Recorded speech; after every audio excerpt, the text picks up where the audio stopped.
Здравейте, сега ще ви покажа един трик, който има добър ефект и е доста лесен за изпълняване.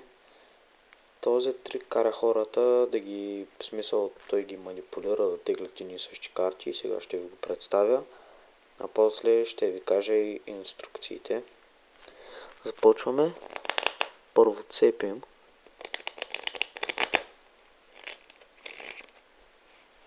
Така. Тъй като няма зрител, аз ще си казвам стоп. И искам да ви кажа, че това не е нагласено или нещо такова. Това е съвсем произволен избор. Така. Пример ето тук.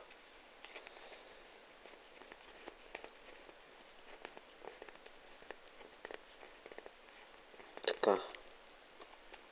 Първата карта е Асокаро. Ще оставя тук да се вижда. Продължавам. Така. Както казах, нищо няма, смисъл няма нагласено или нещо такова. Ето и следващата. Асос пътия.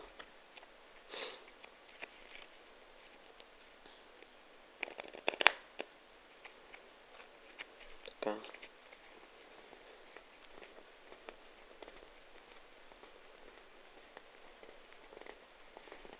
Така. Асо купа. И както знаете, коя може да е последната карта? Асо пика. Така че, ако 4 човека теглят, те ще изтеглят едни и същи карти. Сега да преминем към инструкциите, как се прави трикът. Така, преди трика трябва да имате много малка подготовка, която е ето тази. Взимате две аса, няма значение, аз взех червените и ги сложих отгоре върху тестето. С ръце нагоре.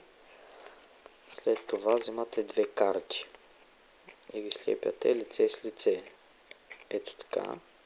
И ги слагате отгоре върху двете аса. А тези две аса ги обръщате с лице надолу.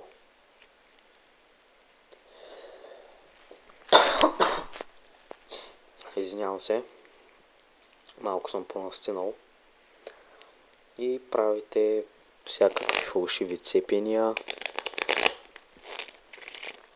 Само трябва да запазите горната половина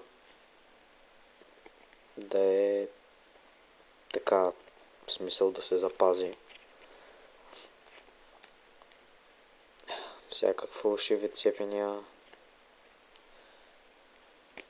Така. И вече трика е готов.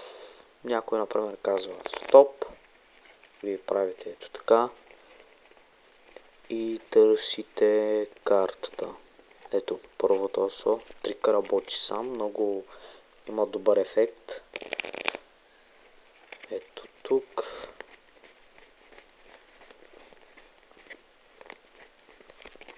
Ето и другото асо.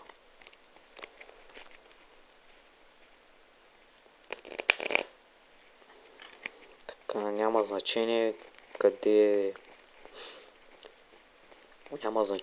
е човека, на който му правите фокуса. Където каже стоп, то въобще няма значение. Както казах, изборът е произволен. И последното вале пика. Ако не сте разбрали, може да си върнете клипчето и така да го видите от начало и да го разберете. Но аз мисля, че няма да се наложи, защото фокусът е лесен. И така. Аз ще качвам клипчета. С инструкции. Може да харесате клипа, да се абонирате и така. Благодаря ви.